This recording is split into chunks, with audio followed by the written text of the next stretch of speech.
I mean, realistically, I find, to your point earlier, if you stay the course and don't worry about things coming in and things going out, and just do right by your business, do right by yourself, that work-life balance, I find that in the long term, you're going to be extremely successful. That if you lay the foundation of that house and you let it sit accordingly, even though your neighbor's house is going up a lot quicker, when they essentially have structural issues in a few years, and you don't, even though your house took longer to build, you're reminded yourself, the tortoise wins every time against the hare, right? We know these parables, we know these stories where it's not about being first, it's about being the one that does it right. And so that's kind of my methodology with my business. That's a very interesting thing you pointed out, because there are times when like there's cases I could get, but I'm overwhelmed or it's like too complicated for me. And there is an aspect of humanity where like, I don't want to lose out on this, and this. But you could get all these cases, get all this money, but it could collapse on itself. You do something wrong or get overwhelmed. Slow and steady, build it, and over time come better and better, and you have something really solid. And law is about reputation. That's the number one thing that gets people in the door. It's reputation and relationships. So that's a primary thing, not to overwhelm yourself just to do it and think you're losing out. That the fear of losing out could really hurt you when you're growing your practice. Now, because I know people who all of a sudden get overwhelmed, they get a bunch of cases, they make their firm really big, and they hire people. Quality goes down, and then things go slow. Then they have a bunch of overhead. So it's like, you got to be careful when you're doing this stuff. The first most important thing is the quality of service you give, because it's people's lives you're dealing with. You're a surgeon essentially. You're a surgeon in someone's American life. You're doing surgery on them in their life in America. And if you're not successful, then they're dead on the table. Well, and you hit the nail on the head when it comes to overhead. It's not about how much money you make, it's how much money you spend, right? I mean, if you learn this growing up, if you have $10, you can spend that tomorrow, right? If you have $100, well, how quickly did you spend the 10, right? Yeah. And so I think it's a fundamental flaw in, let's say, the entrepreneur, the business person, or what have you, that, oh, no, I need to get a lot of business, and because that's the way I make a lot of money. Yeah. No.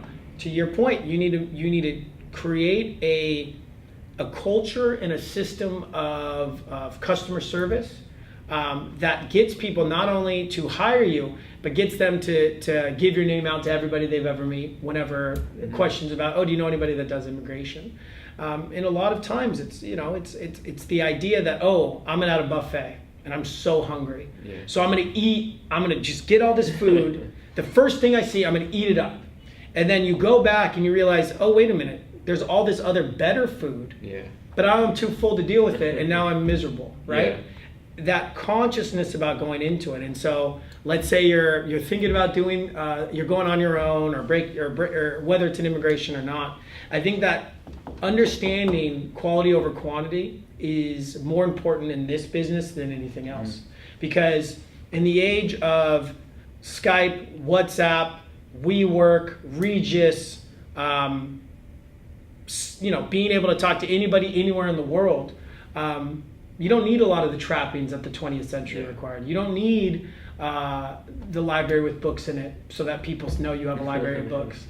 But people that subscribe to that method of building a business, or that idea, I find it very funny, because I think it's like, oh, okay, do you have a landline at your house too, right? Do you still, do the things our parents' generation did? Yeah. If you do, probably tough, because you're probably the only one. Yeah. And two, you probably create more stress than is required. It's a shrinking pool of clients that would come to you. Because, like, for example, I know a lot of lawyers don't have websites or don't have any social media presence, or like they shy away from this stuff. And it's like, that's what's the generation coming up. They look at reviews, they look at this stuff. So even if you hate being on Yelp or something like that, that's where people are going to go look. So you don't really have a choice, no matter how being on Oliver or something like that. So the last time I checked, parents are using Facebook. It's the over 40 crowd, not the under 40 crowd on Facebook. And so it's one of those things too, where I think there's this idea that, my client base doesn't come from social media. It's like, I don't really think you understand everybody's on social media. How do you think grandparents talk to their grandkids these days, right? It's not on the landline anymore. I mean, they're going to put your name in Google and then see what comes up. And if it's my name, where I have like a Facebook presence, and the other person don't, they're going to feel like, okay, this person has nothing to hide. He's on Facebook. And let me give him a call. Oh, there's several ways to reach this person. Yeah. Oh wait, this other person who has no presence, I have to call, and then the number's busy, and then eventually when I get through to a secretary who's kind of off-putting, we have to come in for an in-person consultation.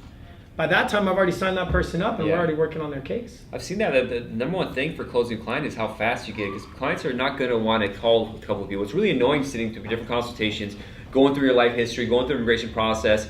If ideally people would talk to 5 people, I always tell them you should get different opinions, because the way immigration is, you talk to 5 lawyers, you get 5 different opinions. It's kind of crazy because of experience and the whole mess that is immigration law. But people don't have that patience. So if you're the first one to pick up and have a nice personality, you could close the deal much faster. And money is not a problem. I mean, there are people who call how much is it, but I've found in life, most people, if they like you, the money's not an issue. Then they'll deal with it. If you're going to say something astronomical, crazy expense, even then, I've had people come who had an attorney mess up their case, and they just sold it really well. And they were good salespeople that got the case, and they come to me. I'm amazed of, like, you know, if it's basic case that might be $2,000 or $3,000, they got like $15,000, and they messed it up. And it's like the guy had a good presence, he had a good video and this and that. But they'll pay you the money. That's never an issue. It's really about them trusting that you're going to do the work and you're going to have a relationship and you're not going to leave them out to dry. And you're going to hold their hand, because it's like having cancer when you have an immigration issue.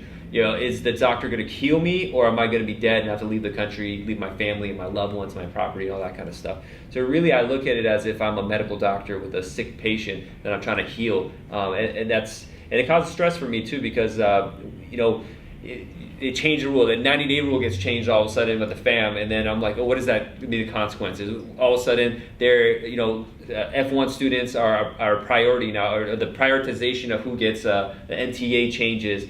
Student visas are different. The duration of status doesn't matter more. This stuff has like heavy consequences for my clients that stresses me out. As this person have an in absentia order I don't know about, there's no way I can find out. They don't have an A number. I have to do a FOIA. FOIA takes 8 months. So all this kind of stuff, it stresses me out. But I think sometimes my wife's like, stop stressing out. But I'm like, I don't know, this might be wrong. I've been thinking about it a lot. But I kind of feel like I have to stress, because that stress causes me to care more and pay attention more.